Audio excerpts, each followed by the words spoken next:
દ્વારકા ખાતે ગોમતી નદી પાર કરી દર્શન કરવા ગયેલા શ્રદ્ધાળુ ફસાયા। ગોમતી નદીમાં પાણીની ભરતી થઈ જતા ફસાયા શ્રદ્ધાળુ।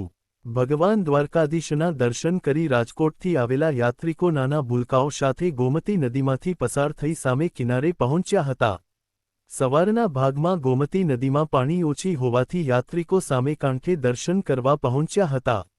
દ્વારકા ખાતે સુદામા સેતુ બંધ કરી દેવાતા લાખો લોકોને હાલાકીનો સામનો કરવો પડે છે। અગાઉ પણ આવા અનેક બનાવો બની ચૂક્યા છે, છતાંય તંત્ર કુંભકર્ણની નિંદ્રામાંથી જાગવા તૈયાર નથી।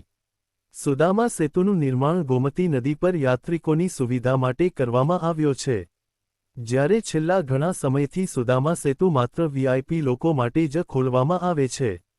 આખરે દ્વારકા એસડીએમને ઘટનાની જાણ થતાં તાત્કાલિક સુદામા સેતુના દ્વાર ખોલી તમામ યાત્રિકોને સુરક્ષિત ગોમતી નદી પાર કરાવી।